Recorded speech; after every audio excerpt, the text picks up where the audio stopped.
G'day folks, I'm with Jim Cooper. You know him as SharpByCoop. Jim, thanks for coming to Australia, man. You've been at the Sydney Knife Show. How'd you go? What a privilege, what a privilege. Thank you, Tony. Great to see you. Thank you for inviting me and into the world to talk to you and chat about what I do and the Sydney show and whatnot. Yeah, awesome. All right, so we see your presence, your photos, all this all over the world, actually. We see mainly on Instagram.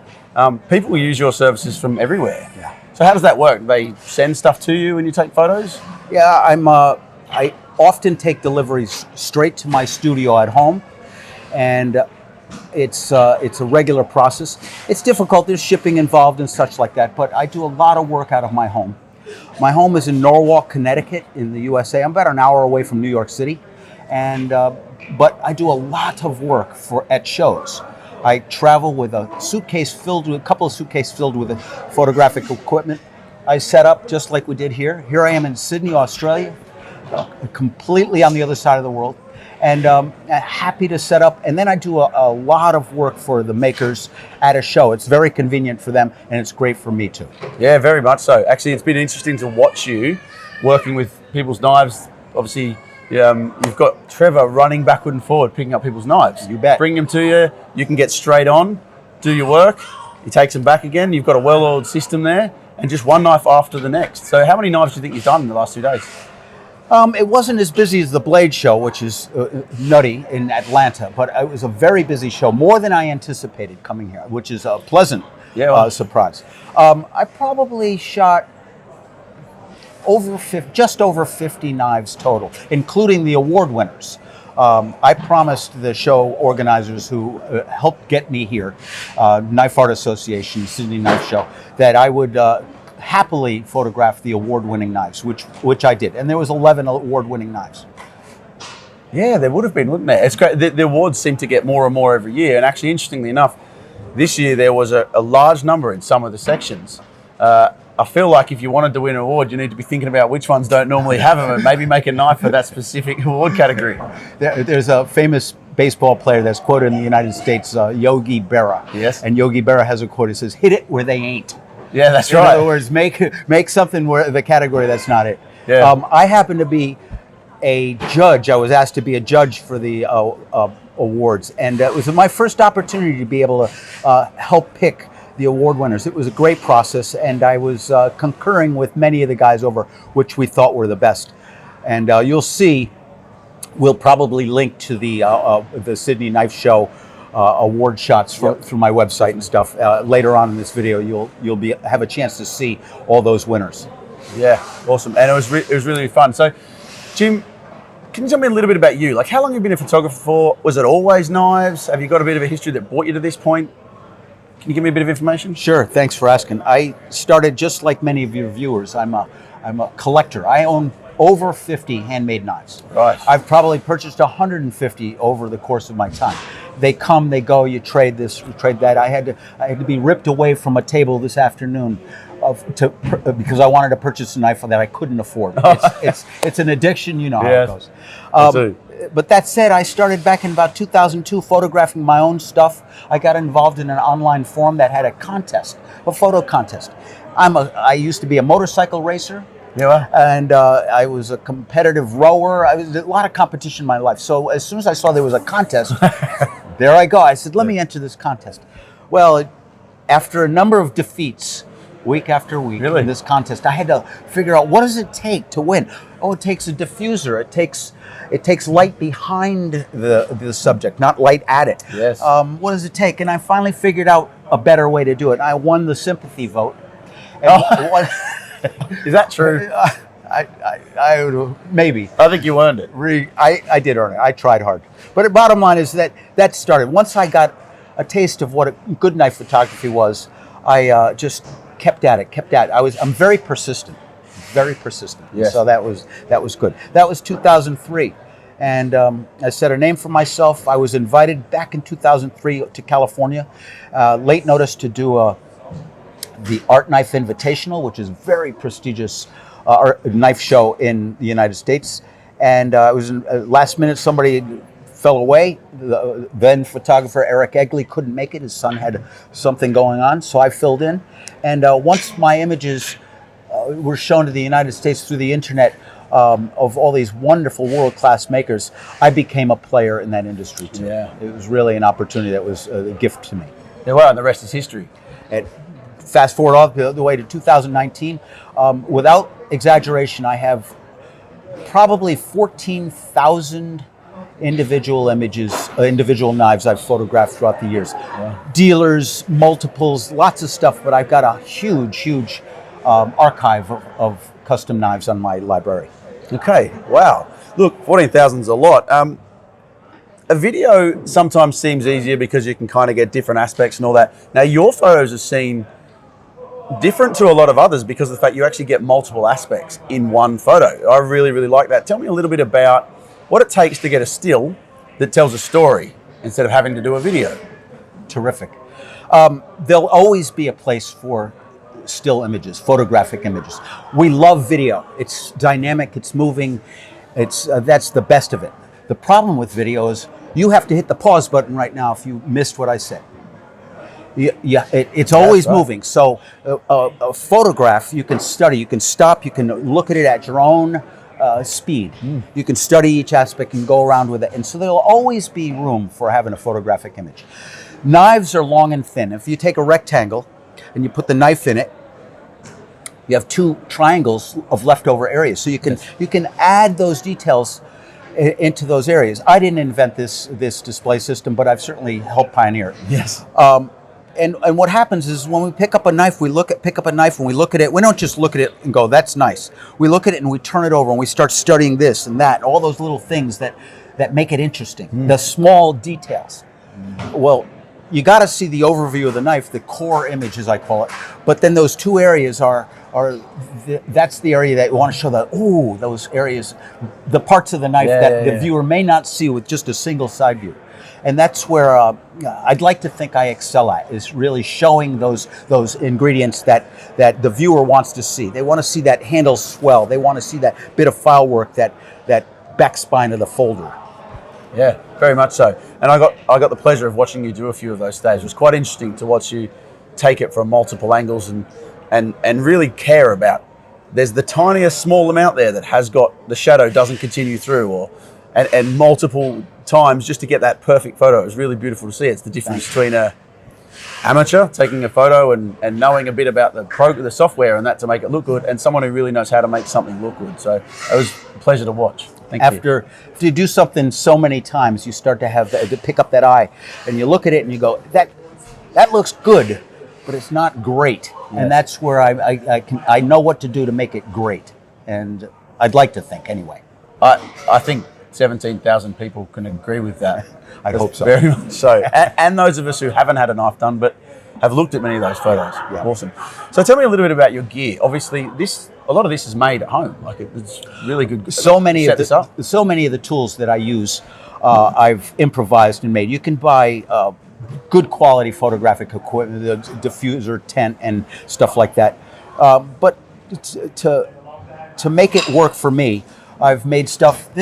Laughingly, you'll look at that and you can buy those ingredients at your local Home Depot or Lowe's or building supply store. Yeah, right. And then there's Draftsman's vellum across the top and masking tape holding it together.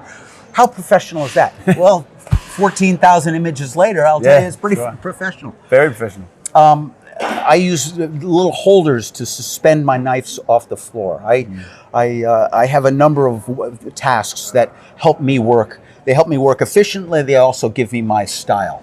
Yes, very much so. There you go. All right, so a little bit more specific. What camera do you use? I've been using Canon cameras since I started. There's nothing wrong with any other camera brand. I could probably switch over to Sony or Nikon. But once you get used to those lenses and once you get used to everything, I've been using Canon. I use an EOS 6D Mark II right now, 26 megapixel camera, and it's a DSLR. I use 3 lenses. I use a 35 millimeter Canon lens if I need to, or 40 millimeter Canon lens if I need to shoot something very big. Mostly I use a 50 millimeter lens, fixed lens for my fixed blades, and I use a 70 millimeter Sigma lens for folders and such. Those 3 lenses I can always make do with the projects that I do. Yeah, okay. You're not having to carry around a massive bag full of gear. No. Actually, it does show you there's the difference between someone who knows what they're doing and someone who has all the tools, all the toys, however you want to see it. Right. You can easily own multiple lenses and really not be able to make a great photo out of them. So it's quite impressive to watch, like I said earlier. Thank you. So nowadays, everybody has a really pretty good quality camera in their pocket. Yep. We had this conversation about we're not saying Samsung is any better than any other brands, but we both have the high-end Samsungs, which actually take a really amazing photo. Can you maybe round up a little bit for us that how someone can take a really good photo with their phone without all the gear, maybe making a similar sort of thing to this or a more simple version? Would you suggest people are using the sort of touch and go type camera or on the phone, or are they having to go through the settings and work out how to use the ISO and all that sort of stuff? Can you give us a bit of a rundown of how a phone would be used well? A phone, the phone that I use, I own a Canon. I own a Samsung S10, and it's got an amazing camera, clear. The camera is usually not the source of problems in good photography. It's all about lighting.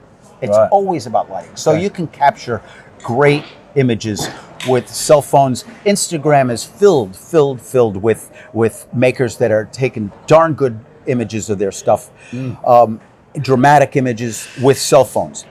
Instagram is also filled with mediocre to poor images. Right. So it's always about the lighting, the quality, the megapixels and such.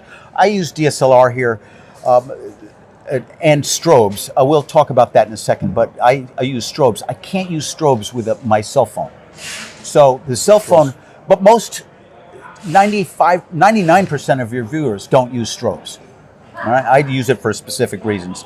So they want to know, how can I do that? Well, you can. You just, the camera is able to capture that beauty. It's the lighting. So you have to modify the lighting. Yeah, building a diffuser, if you could do that, and lights behind it, and LED lights, which are modern daylight balance. You don't want to use the yellow lights. Right now, what's on us right now is called modeling lights. They're part of my strobes, but it's a yellow light. You wouldn't want to photograph with those lights on. They would turn the metal yellow. It's it's not a happy lighting for stuff. You want to use that brighter blue daylight balanced lighting, and then you can purchase LED. You can purchase daylight balanced fluorescence, but your cell phone could easily take those images and make it good. You can go outdoors and use natural lighting, which is the same. We're trying to replicate it with light bulbs. Right, okay, and that's the point of it. So, no excuse really for being able to not take good photos if you spend some time and use look at the lighting. There's often look closely, take a shot, and then look closely. Where are shadows? Yeah. Where are shadows? If the blade is got shadows in it at all, keep moving it until you don't have shadows. How do I not get shadows in the blade? Well, you got to have some type of either diffuser or take a piece of white paper and hover it over this so that the blade has some just clear reflection on it. Yes. And that would help. I mean, the simplest thing in the world is take a pice of white paper and hover it over with your cell phone, and you probably get a darn good you'll beat 90% of the viewers out there. That's amazing. Yeah. Well, it's a really good tip, actually. Thank you. So, Jim, you use a strobe for a very specific reason. It's because of the way you hold your camera, right? Can you tell me a bit about that? I use strobes because it really helps me work. Like I mentioned, I do 14,000 images over the course of my lifetime. And of those, probably 13,500 have been with strobes. Yeah, right. Okay. Strobes help me in a number of ways. I'm able to shoot without a tripod. And any good professional photographer will tell you should have a tripod if you got product photography. I beg to differ. Because the tripod is between me and my work. And I'm dynamic, I have to move around, I have to go quickly. So I can shoot at 1/125th of a second with a strobe. And I can hold my camera steady at 120. Because it's so fast. Because it's so fast. Not only that, the strobe comes in at 1/125th of a second, the shutter moves up, the aperture opens, but the light goes in and out of there so quickly to embed on there that I could move a little bit and it's still not going to show up in the image. Yeah, okay, right. Right? And so that's one reason that it helps. Second reason is that little trick that I'll give your viewers. I have a DSLR and you can go in the internal settings and use something called mirror lockup. The mirror in a DSLR swings out of the way and then the aperture opens and closes. Yeah, right. The aperture has almost no weight. It's like symmetrical, but the mirror goes. It's like a big barn door opening and closing, and that gives a little shake. So you can set your camera up so that I do a half click, I focus, then I do a half click, and that barn door goes up and it stops the movement. It stays up. I've lost my vision. I can't see. Half a second later, I click the image because I'm still in the same plane. I haven't moved. I've focused on it, and then that aperture goes like that. Yes. And then the thing comes down after it's captured it, and my images are crystal clear from the butt to the tip. There's some gold right there. Yeah, it's some gold. Yeah. And a final point about that is the strobes allow me to pour so much light in there at that shutter speed that I can shoot at f/18 to f/22, way up there in that upper range, which gives me big depth of field. Yeah. So I'm never completely in perfect plane with my object. It's there's a little bit of depth difference between the point and the handle, but by shooting at f/18, f/21, f/20, f/22, it allows me to keep it sharp there and keep it sharp there. Right, yeah. You know what happens if you're down at f5.6 or f4? You're focused Get a beautiful bit here. You're focused at the bolster, and the tip is a little out, and the butt is a little out. But we can't. What are you gonna do? You can't do that. Yeah. So to round it up, we've got a lot of really great information from you, and I feel like I've got a million questions, but a couple of last little ones. One, do you make knives? Have you ever made a knife? Thanks for asking. Years and years ago, I got involved with making kit folders. I could buy the components and you could finish them. And I love doing that. And that's the first step into making a knife. And I made a number of really nice embellished kit folders. But that's as far as I got. My photography went along, paralleled that for a while, but then my photography just simply supplanted that. At some point in my life, my bucket list is I'm going to make a Coop handmade knife. Yeah, right. SharpByCoop handmade knife. But I have not completed that yet. That's all right. Everyone's got something to work towards. Yes. And that brings me to my very last question.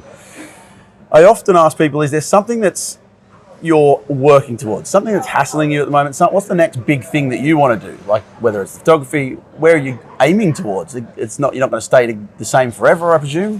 Where are you going with it? If it works, don't fix it. Okay. So I'm not going to say I'm going to start doing anything revolutionary. I love to still be creative and show different layouts. There'll always be a need for still photography, but I'm very, very aware that there's a need for video, more video. I need to have some presence on YouTube, maybe. Yes, you do. More video on Instagram is very powerful, and this tutorial right here, this is wonderful. There's many viewers out there that are going, "Oh, I'm taking down notes." You know, they're learning. But I've often subscribed to the Teach a Man to Fish. Yes. The more people I teach, show my methods, the more they're willing to work with me. Some of them will just go, "It's way too complicated for me. I'd rather just give it to him now that I understand how complicated it is." But I'd love for people that come up to me and say, your tips help me so much. Oh, I'm making much better photographs. I'm doing it on my own. You rock. That's you awesome. rock. In the meantime, I'm as busy as I can be anyway. Yes, you definitely are. Jim Cooper, thank you very much for your time. It's been a real pleasure actually spending time with you. Thank you. Thank you so Awesome. much. Thank you guys for watching and paying attention. And maybe someday there'll be a SharpByCoop video channel that'll include some knife content. Damn right, that'd be awesome. Uru.